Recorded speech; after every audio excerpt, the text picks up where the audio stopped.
Okay, so let's start. Let's do a quick recap before we continue our discussion on convex sets. So in the last few classes, I defined a few classes of sets. Right? We saw straight lines and line segments in Rn, and we also studied what a convex set is. Essentially, a convex set is a set in which you take any 2 points and the line segment joining those 2 points also lies inside the set. And so the class of convex sets is fairly general, and we also define some other sets like hyperplanes. So hyperplane is essentially an n-1 dimensional subspace shifted by a certain amount. Right? In Rn, that's how you. So in R2, it's essentially any straight line is a hyperplane, right? And the hyperplane partitions the subspace or the vector space into 2 half spaces. One, you can think of one as being above the hyperplane and the other being below the hyperplane. Right? And we use this in the context of a linear programming problem, which was a maximum weight matching problem. We didn't really see how to exactly solve the linear programming problem, but we saw the geometry of this particular problem, and we used CVXPy to just get the numerical solution. Right? So given any linear programming problem, in fact with a large number of variables, you can very efficiently solve it using a solver like CVXPy. Okay. So now that we've been introduced to one class of problems, let's see what other kinds of problems we can solve. So in the next few classes, I'll define other classes of sets, just like we define convex sets. And each of these will be helpful in describing the kind of constraints that we can handle. Right? So just like I define a hyperplane, which is essentially an n-1 dimensional subspace, we can also define what is called an affine set.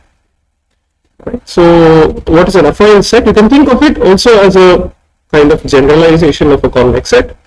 An affine set, we say that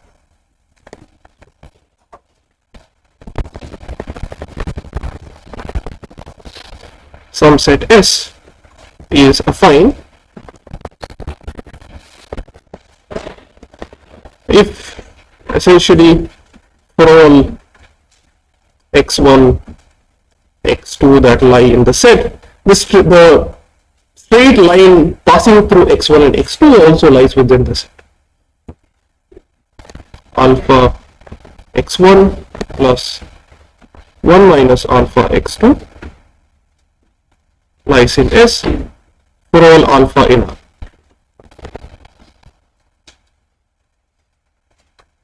Right? So if only the line segment joining x1 and x2 lies in the set, then it's convex. But then if the entire straight line joining x1 and x2 lies within the set, then it's called an affine set. So what can you conclude about affine versus convex sets? If S is affine, then can you say whether S is convex or not?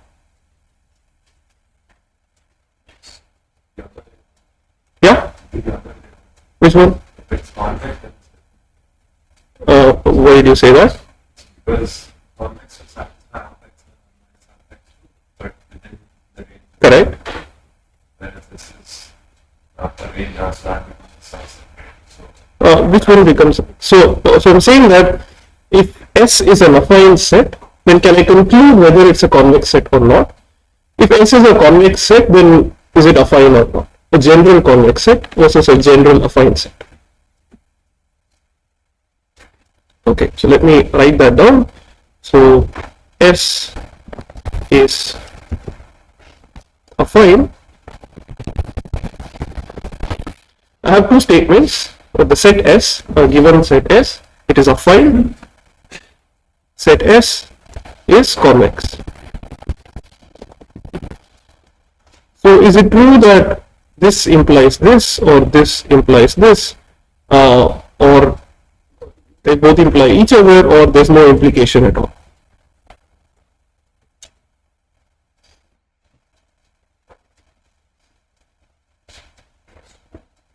Yeah? The first one. S is affine, then it should be convex, because we know that for any 2 points, alpha x1 plus 1 minus alpha x2 lies in the set. In particular, it also holds for alpha being between 0 and 1, right? So certainly the property that S should be convex, that is satisfied. So certainly this is true. What is the other way around? S is convex. Does it imply that S is also affine? Can you give me an example of a set which is convex but not affine? Let's just think of R2, right? What is the simplest affine set that you can think of in R2?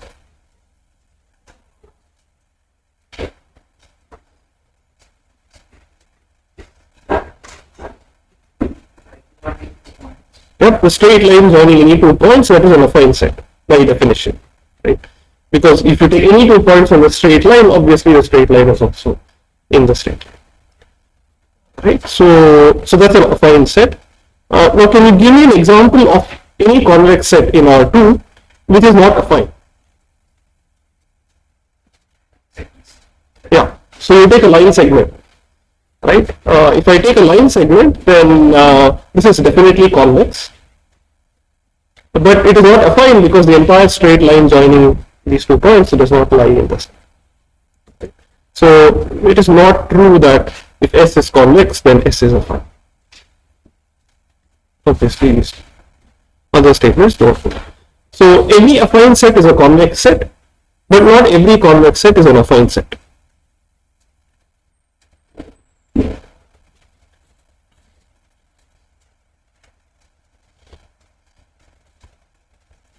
Alright, any questions? So we'll see a characterization of affine sets soon, because right now this is a definition which basically says it's not easy to visualize what kind of affine sets may exist, right? But very quickly we'll see that the class of affine sets is actually something very familiar to you. But before that, I'd like to define some another definition. So given any set of points, or given any set,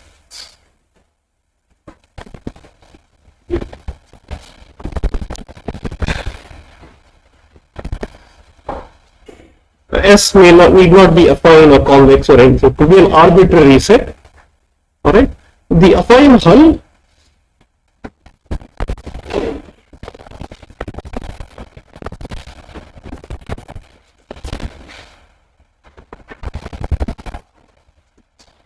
which I'll denote AFF of S. This is basically the smallest affine set which contains S.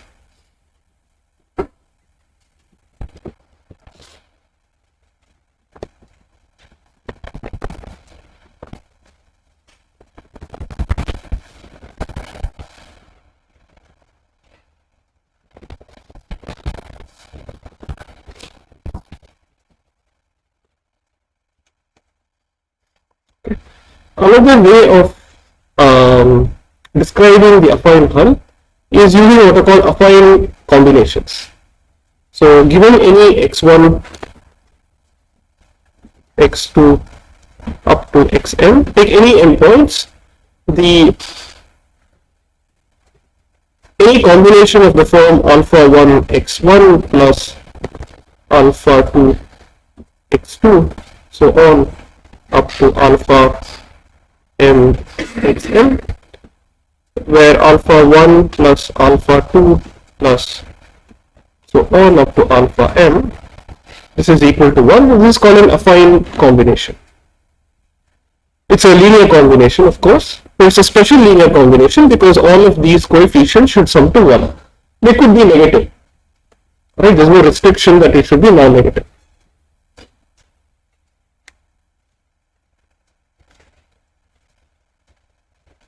So this is an affine combination.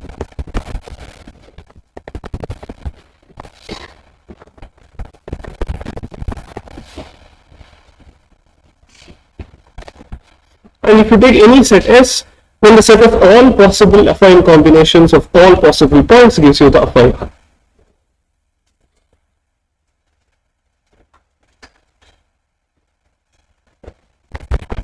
the affine hull of S is simply the set of all x that can be written as summation I equal to 1 to m alpha I xi such that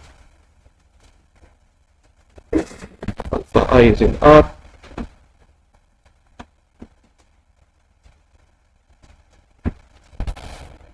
equal to 1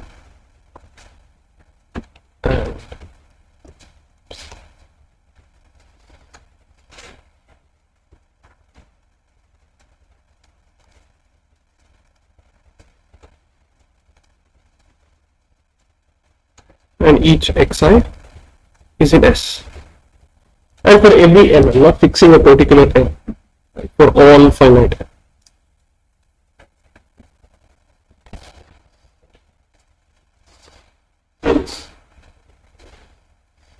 So it's not entirely easy to construct an affine combination, the affine hull, unless of course you have a finite set of points. Right? In general, for a complicated looking S, you have to rely on some geometric intuition to identify what the affine hull of S should be. Similarly, we have the convex hull.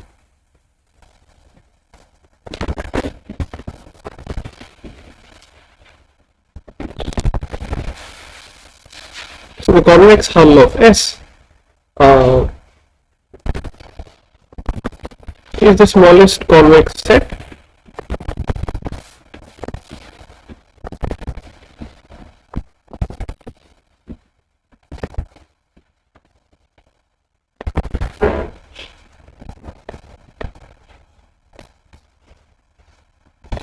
that contains S. And once again, you can define this using convex combinations. So the convex hull of S is simply the set of all x that can be written as summation I equal to 1 to m alpha I xi such that alpha I lies between 0 and 1, summation over I alpha I equals 1, and xi belongs to S for all n. Alright.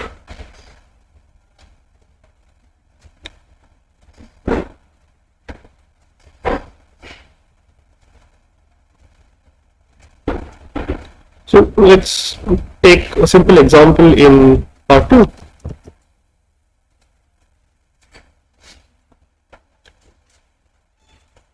Let me just take say 4 points.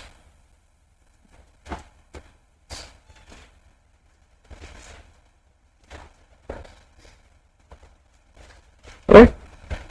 What would the convex hull of this set look like? Yeah. So obviously, since this should be a convex set, you take any pair of points, the straight line joining those 2 points should be in the convex hull. So all possible convex combinations of these 2 points, all possible convex combinations of these 2 points, all possible convex combinations of these 2, and these 2, and similarly these 2. And in fact, if you think about it, any point inside this particular polygon is also a convex combination of these vertices. Right? So the convex hull of these 4 points is essentially just going to be a polygon. So in general, in Rn, if I take a finite set of points, what would be the convex hull of those points? Yeah, we had a term for that. It's a polytope, right? It's going to be a polyhedron, but it's also going to be bounded, so it's a polytope. Correct? Now for this particular example, what would be the affine hull?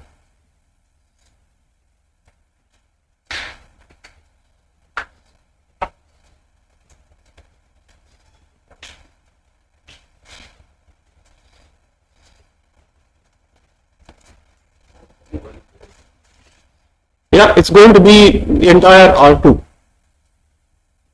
Okay, do you see why that's the case?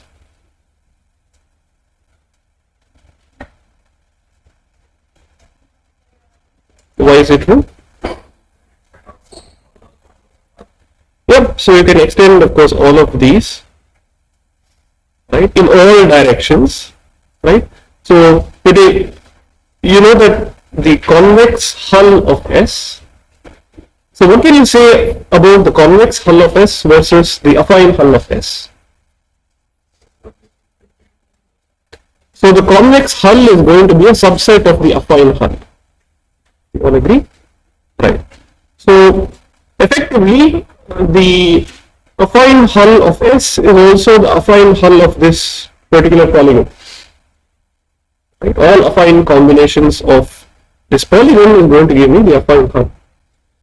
But then that's going to extend in all possible directions. Right? So in this case, it turns out to be all of R2. But let's see a nice characterization of any general affine set. Okay, so let's suppose that we have a set S which is affine.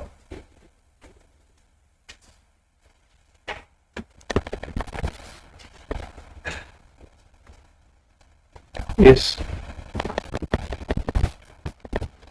affine, and of course non-empty.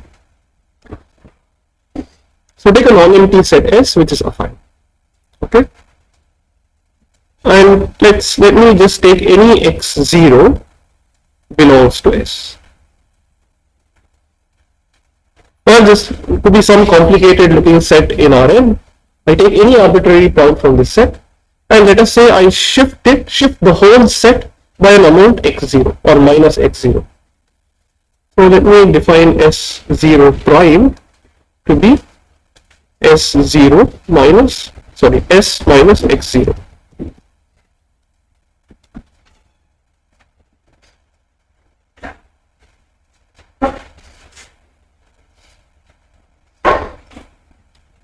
Okay, let me just call this S prime.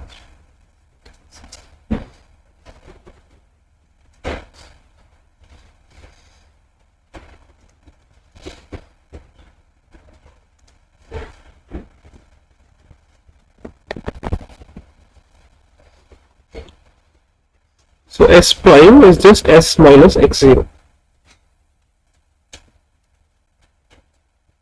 My claim is that S prime forms a vector space, in fact a vector subspace.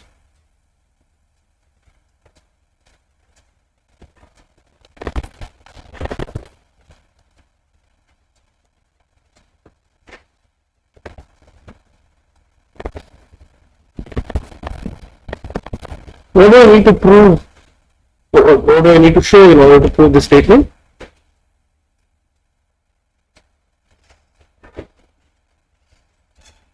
Yeah. Okay, closed under. So I just have to show that if I take any set of subset of vectors in S, then any linear combinations of those vectors also lies within S prime. Right?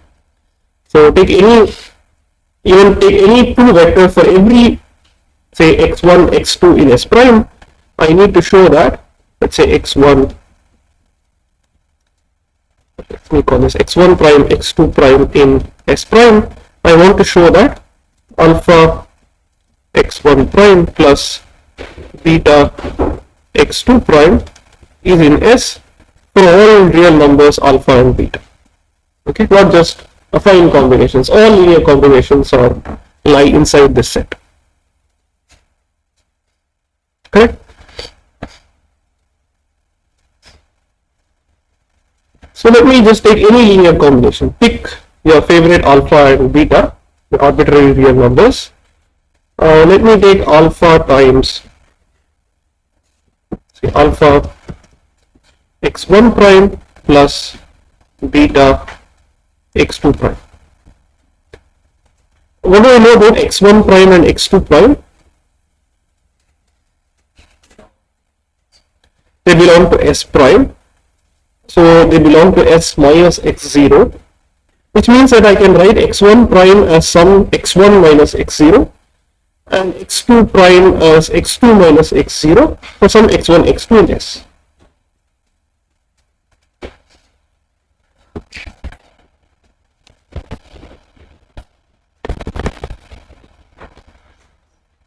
So x1 prime equal to x1 minus x0, x2 prime equal to x2 minus x0 for some x1, x2 that lie in the affine set S.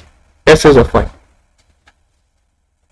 So let me just write that out. So this is alpha times x1 minus alpha x0 plus beta x1 minus beta x0, right?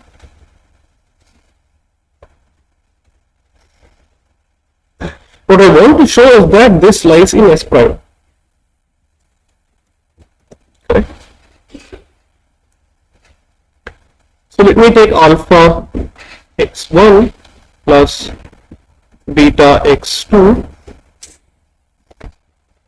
plus minus alpha minus beta times x0, right?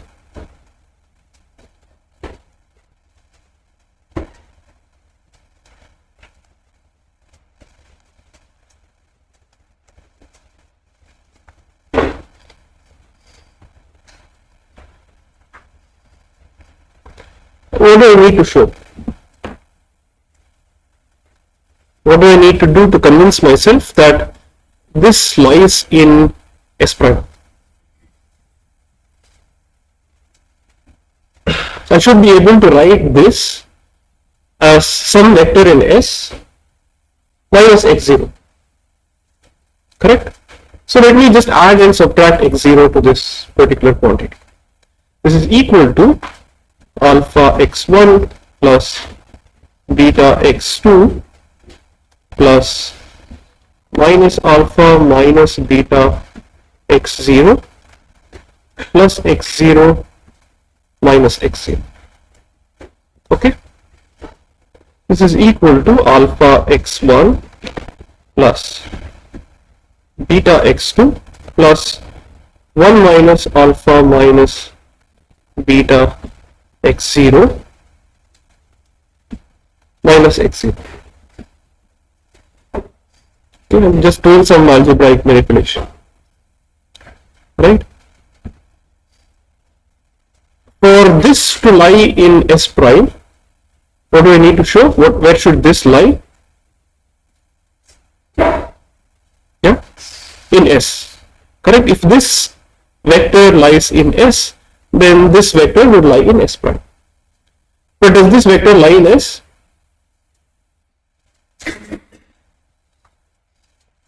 What kind of a linear combination of x1, x2 and x0 do I have? Yeah,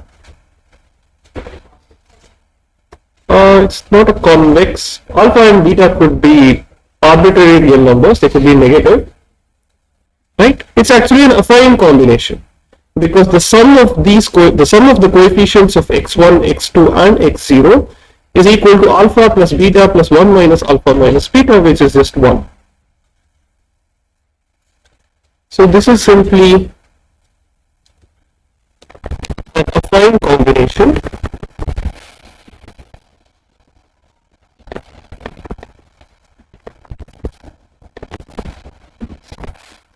of x1, x2 and x0, and all the three lie in S, right? So this affine combination also lies in S, which means that alpha x1 prime plus beta x2 prime also lies in S prime.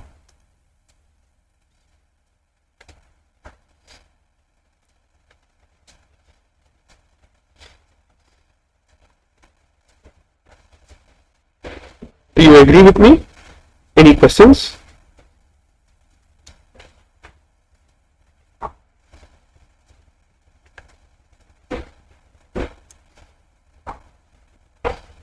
So this means that if I take any vector in S, so S is an affine set, an arbitrary affine set. I take an arbitrary vector from S, x0, and I shift it by an amount minus x0, then the corresponding set would be a vector space. So this is saying that every affine set is nothing but a shift of a vector subspace.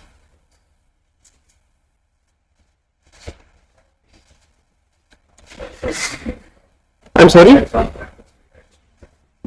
Alpha x1 prime plus beta x2 prime belongs to S prime. Which one? No. Right? So I'm saying that S prime is a vector subspace. S is not a vector subspace. It's an affine set. Correct? I am showing that alpha x1 prime plus beta x2 prime is some vector in S minus x0.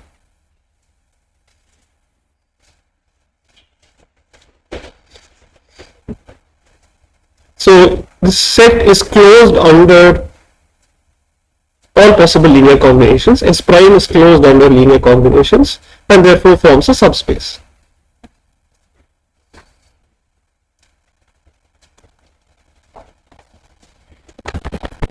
So affine sets are just shifts of vector subspaces.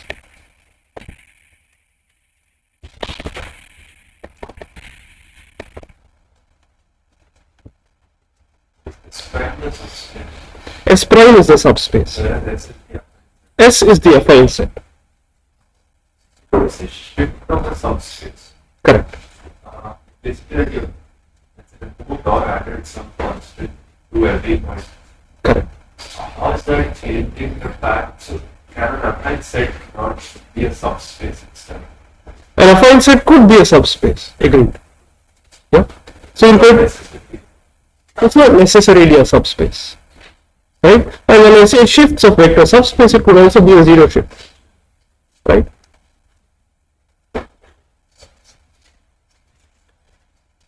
So the affine, I will define the affine dimension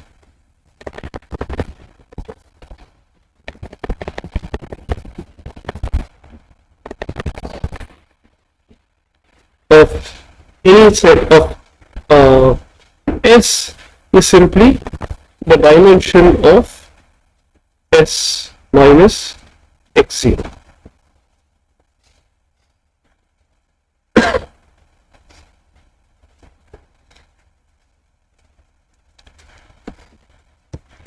In fact, for any set S, not necessarily affine, the affine dimension of S is simply the dimension of the affine hull of S minus some x0 for any x0 that belongs to S.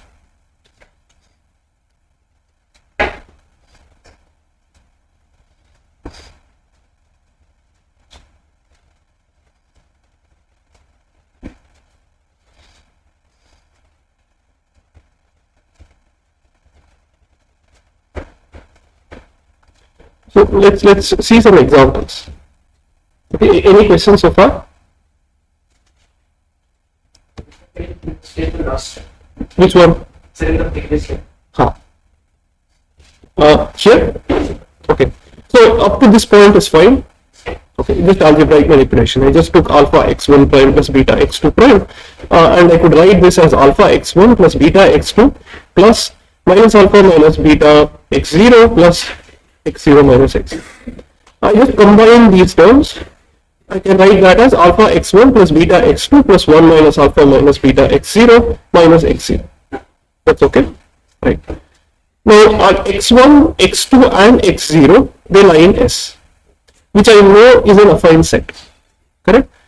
And what kind of a linear combination of these points am I taking? An affine combination. Right? So alpha x1 plus beta x2 plus this lines x0 is also going to lie in S. So do you agree with that point? Correct? So this vector, effectively what I've shown is that this vector, right, is equal to some vector in S minus x0. Okay, so this is equal to some x minus x0 for x lying in S. But every such point, but what is S prime? It is the set of all points in S, each shifted by minus x0. So x lies in S, so x minus x0 should lie in S prime. Right? Because this, by definition, is the set of all x minus x0 for x lying in S. Okay, is that clear? So the affine dimension will be always the dimension of x. Will be the dimension of x1. S minus x0, right? x0 is a single vector. Subtracting the same. Which one? Subtracting two vectors. S is a set, right? But That's what you have to remember. So I've shown that for every affine set S, the dimension S minus x0 is going to be a vector space, right? The dimension of that vector space is what I call the affine dimension of S. That's right. We'll see some examples that will make it clearer. Okay? So let's take some examples. Take R2.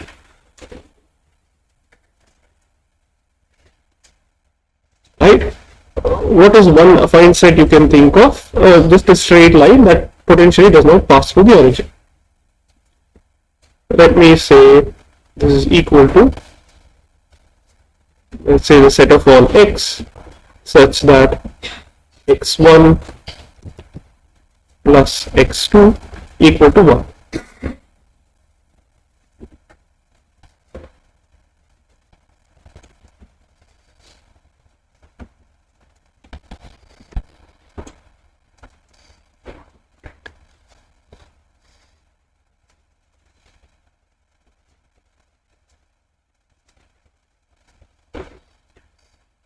Okay. So do you agree that this set is affine? Right? Because you take any 2 points on this line, the straight line gives you just the passing through those points is just S itself. Okay. Now let me take any arbitrary point on this line. Okay, pick a point. Let's say I pick this particular point. What is this point? Yeah, 1 comma 0, right? 1 comma 0. So let me look at S minus 1 0. What would this be? It is a set of all x such that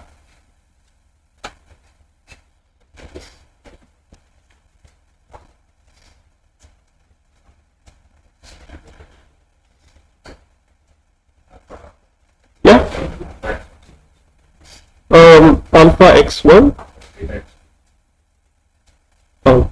Okay, what are alpha and beta?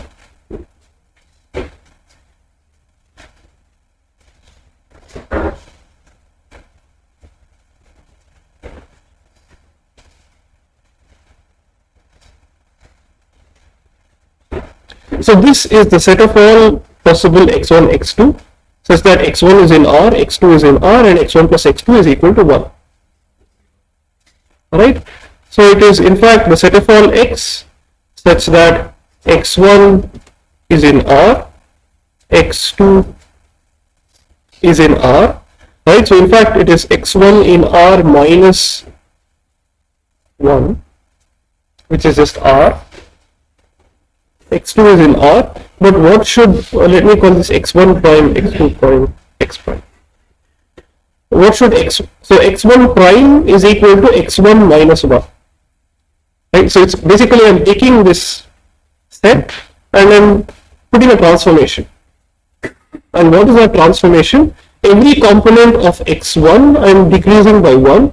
Every component of x2 is remains the same, right? So this is my x1, This is my x2. So every component of x1 is decreased by 1, every component of x2 remains as it is. So what can I say about x1 prime?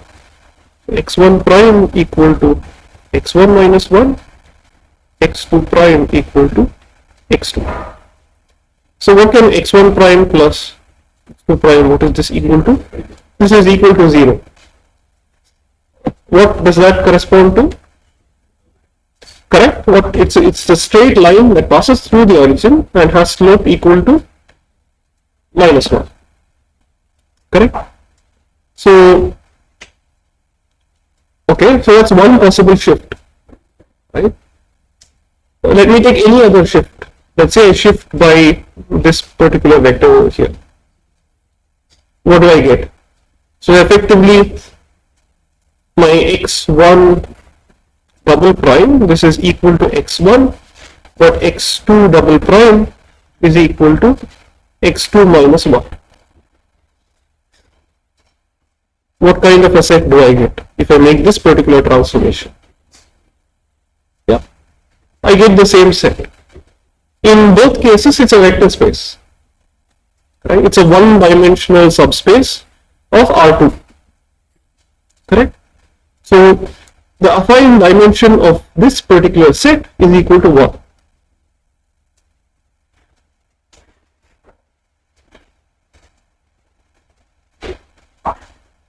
Okay, so let's again think about R3. Okay, or let's even consider R2 itself first. So take R2. What are all the possible affine sets in R2? Yeah, in R2. Right? What possible values can the affine dimension take?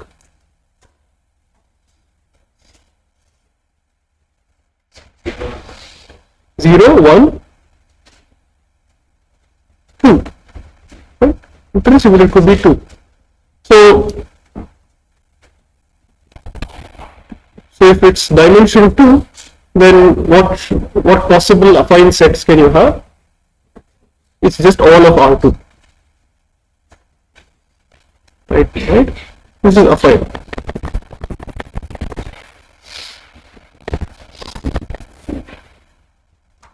Whatever dimension equal to 1, what are all the possible affine sets that you can have? Yeah, so any straight line, not necessarily passing through the origin. Right? So this would be all straight lines.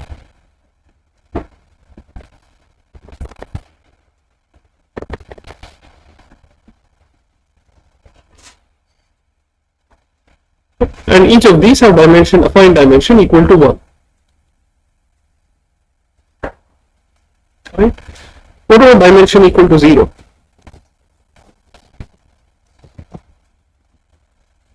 Yeah. So what is the vector space of dimension, or what is the subspace having dimension 0 in R2? Correct. So that will be just the 0 vector. Correct. That has dimension equal to 0. All possible shifts of this correspond to an affine set. So all points, all singleton sets in R2.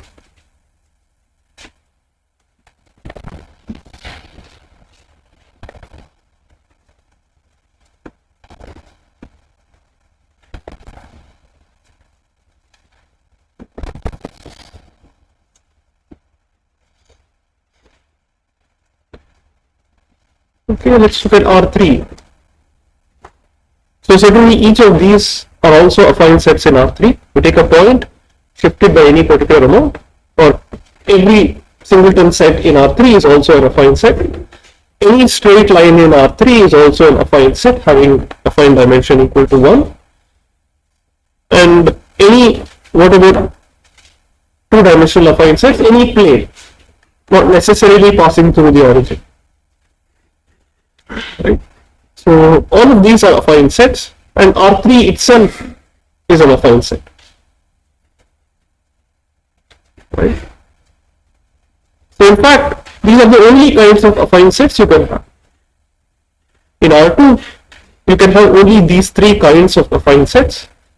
In R3, you can only have four kinds of affine sets, each corresponding to a different affine dimension. Okay. So now we have a visual picture, right, of what an affine set should be.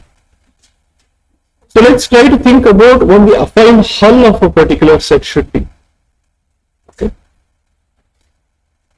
So loosely speaking, you take any point in the set, right? You somehow bring it to the origin, ensure that the origin is definitely contained. The smallest vector space, construct the smallest vector space that contains these vectors and shift it back. That gives you the affine hull. Right? So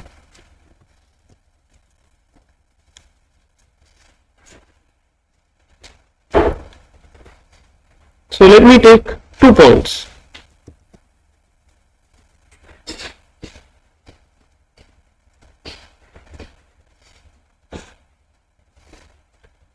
Suppose I just have a set containing 2 points. This is my S. I want to find the affine hull of this particular set S. Let me call this x1, this is x0.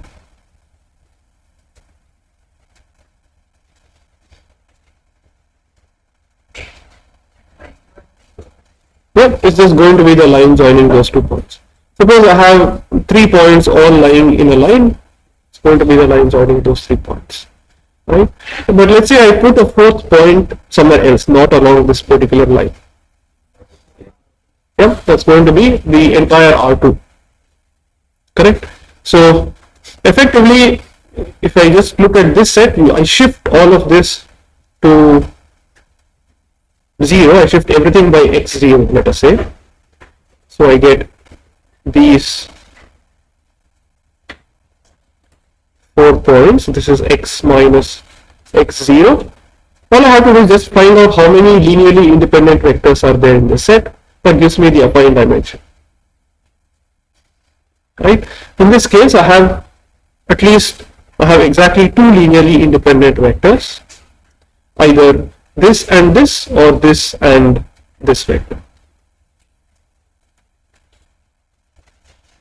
Right, so in this case, the affine dimension is equal to 2. So the only affine set having affine dimension 2 in R2 is just all of R2. So the affine hull would be all of R2. Right? We can think of more complicated functions.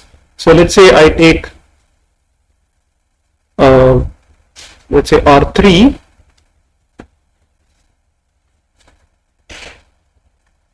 let me just consider a circle,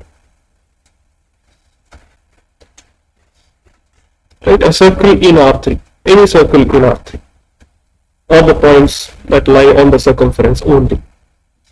Okay, what would be intuitively what would be the dimension of this set? Would you classify this as a set being a 1-dimensional set, or a 2-dimensional set, or a 3-dimensional set? A 2-dimensional set, right? Because intuitively it's not along a line, right? But in fact it can be fit on a plane. It looks like just a surface, a flat surface, correct? And that's indeed true, because the affine dimension would be equal to 2, right? You take the affine hull, it would be any plane, it would be exactly the plane that contains this particular circle. Okay? So the affine dimension effectively gives a rigorous meaning or rigorous interpretation to our notion of dimensions of sets. Right? So for example, in R3, any solid structure that would have affine dimension equal to 3, anything that you can put on a plane would have affine dimension equal to 2, and anything that can be put on a straight line that has affine dimension equal to 1. Okay, and this is just a rigorous definition, because okay, in R2 and R3 in Rn maybe you can get some intuition, but let's say over more complicated sets, for example the set of symmetric matrices or set of positive semi-definite matrices, things can get a little more complicated. Our intuition doesn't help, in this case we need to rely on definitions. Okay, any questions so far?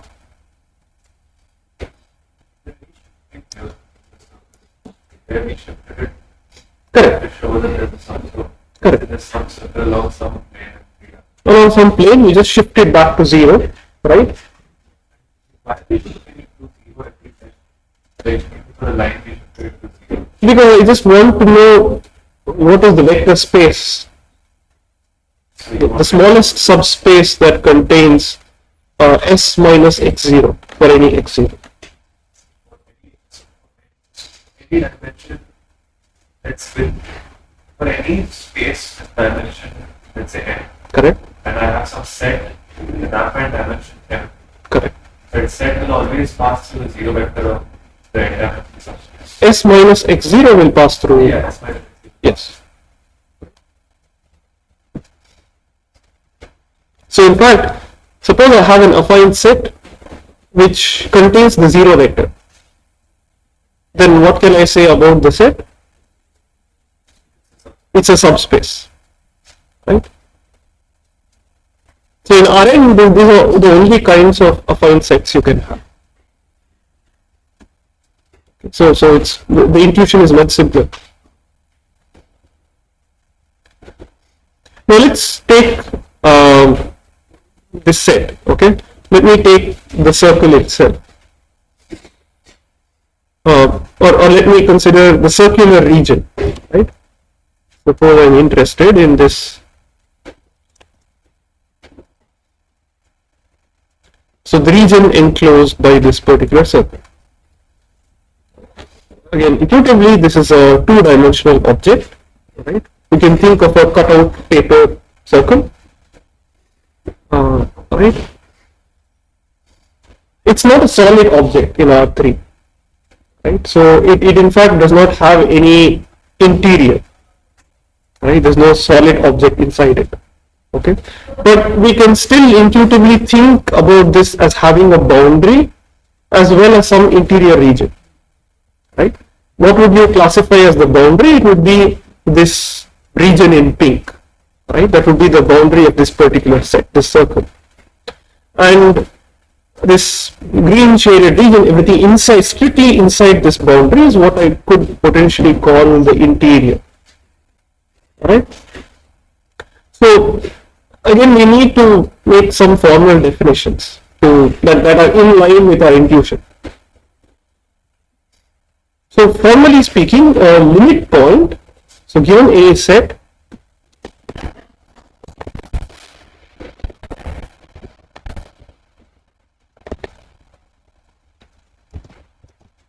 let's say S,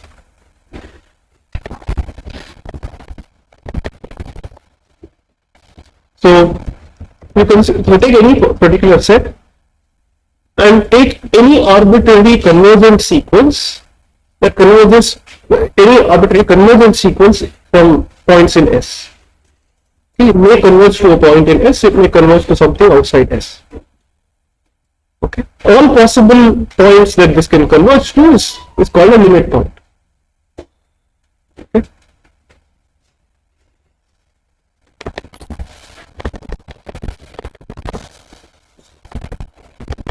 Any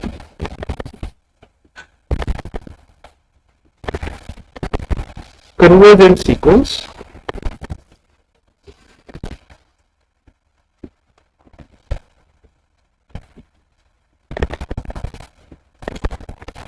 points in S.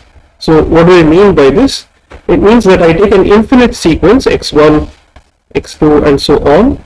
Each xi is in S and xi1 minus xi2 is, so for every epsilon I can find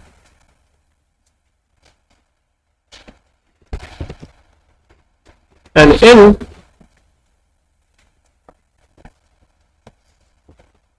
such that I take any difference between 2 points. So after a certain point, all the points are very close to each other. Okay, So asymptotically, all the points get close to each other. That's what I mean when I say it's a convergent sequence.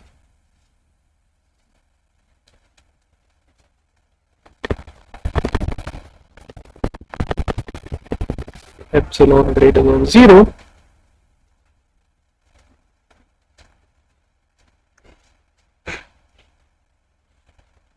There exists some n epsilon such that beyond n epsilon, all subsequent values are at most epsilon apart.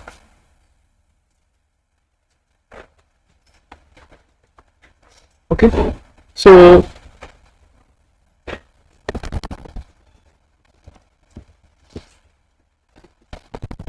the limit of this sequence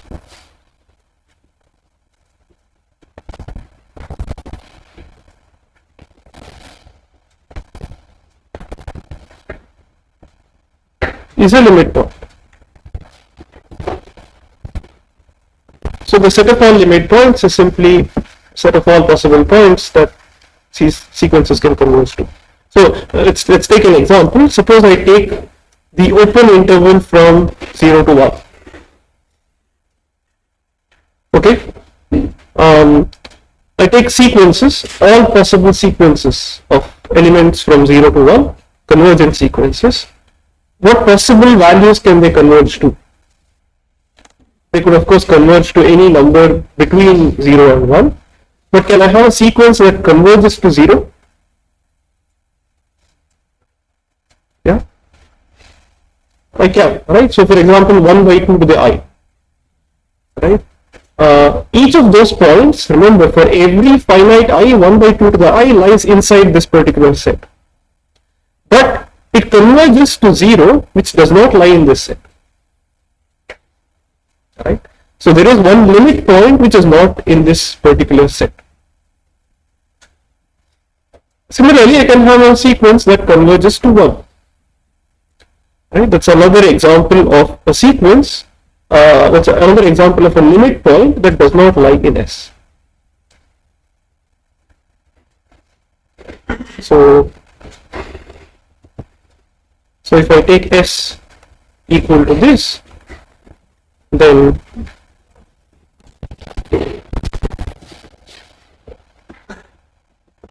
limit points also include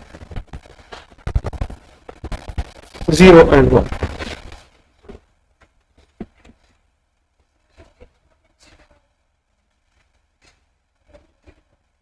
Okay, so I give you an arbitrary set S. Think of all possible sequences of elements purely from the set S. Okay, so in other words, for every I, xi should be in S, and this sequence should converge to some point. This is an example of a case where every element in the sequence is from S, but it converges to a point outside S. Right? And that's one example of a limit point that lies outside S. That's the only point I'm trying to make. So the set of all possible limit points is called the closure of the set.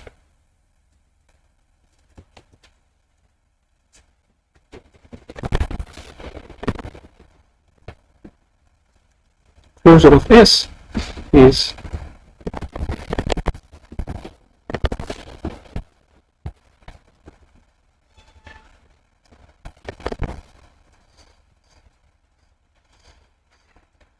so if you had to think, so suppose I gave you this particular set, right? And I asked you what is the smallest closed set that contains S. That would be a closed interval from 0 to 1. And in fact, the set of all limit points is also equal to the closed interval from 0 to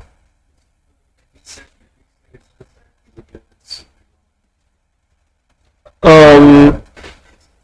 Not necessarily. So, for example, I could always define 0 to 1 union 1 to 2, right, which has holes in between. Okay? Or 1 by 2 is 1 by 2 ratio, okay? that it is between, let's say, right? There's a more complicated example. Consider a set of all rational numbers. Okay, what is the closure of the set of all rational numbers? Yeah, exactly. So the closure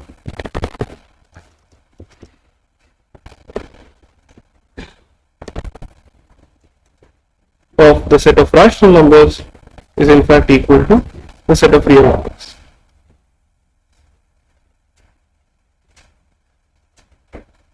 So, apply 2 raised to I example for the convergence to 0. What are the values of I? So I can be, let's say, 1 to infinity. Say 1 minus 1 by 2 raised to I. Correct. Can I say converges to 1? Yes. Which is not in the, it's not necessary. As long as you can construct some sequence that converges to that, also it's good enough. The closure of? It is not. But what is the definition of E? Correct. But what is 1 plus 1 by n? It's rational, right? So every element should be a natural number. Correct? So it's a good point. So the closure of the set of natural numbers is the set of natural numbers itself. So the set of natural numbers is a closed set.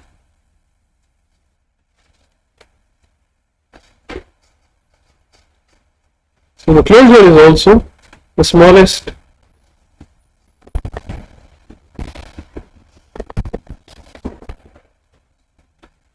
closed set that contains S. Okay.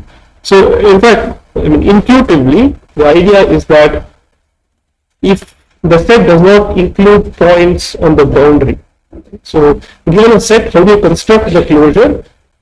You take all the points on the boundary if the boundary is missing, and if there are minute holes in between, then you sort of fill these holes.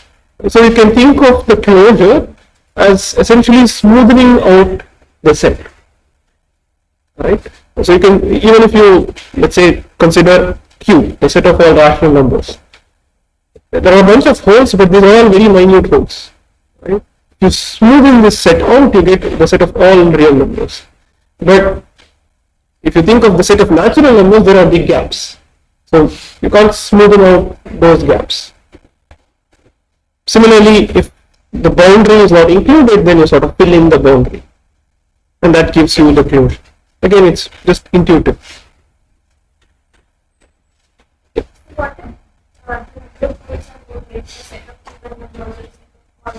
Correct.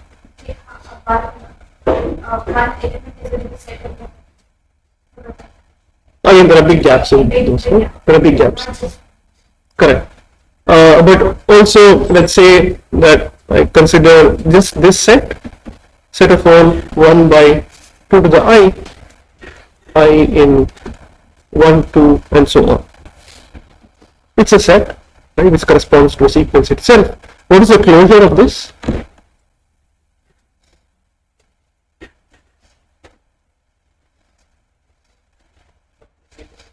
Yeah? 0 to 1. Correct. So it is not the entire set from 0 to 1. It is just this set along with the element 0.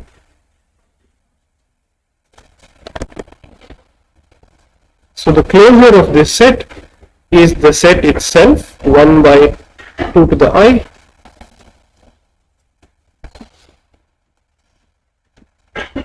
union just 0. Because, for example, I can't construct a sequence, a subsequence from this, which converges to 1/3, right? The only point that this any sequence can converge to is 0 or any element in this set. So it's very easy to construct a sequence that converges to half. Just the sequence half, half, half, half, half, half.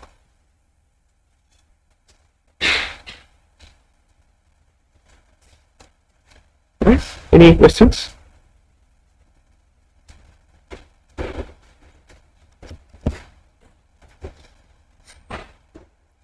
Okay. So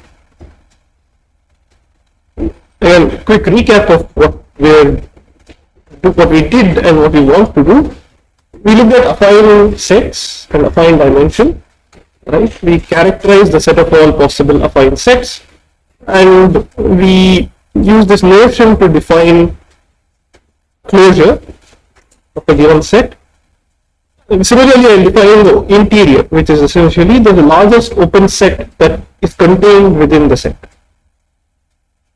Right, that I define the interior, but the interior will not make sense for lower dimensional objects in higher dimensional spaces.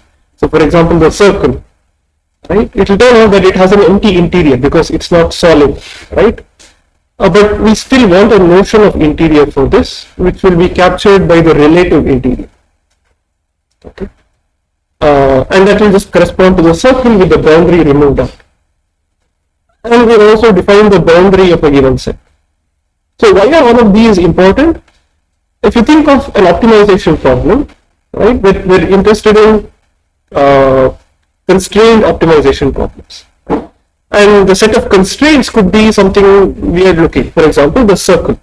So in R3, you have an optimization problem in R3, and maybe the constraint set is this circular region. Correct? Now, two things can happen. The minimum could lie either inside the circle, at a point inside the circle, or it could lie somewhere outside the circle, the global minimum of the function. Correct? And in each of these cases, I want to know where the constrained optimum would lie. Would it lie inside the circle, which lies in the relative interior, or would it lie on the boundary of this particular set? Right. So the constrained optimum can lie in one of these two places, either in the interior or the boundary. And if it lies in the interior, then just the global minimum is equal to the constrained minimum. Right.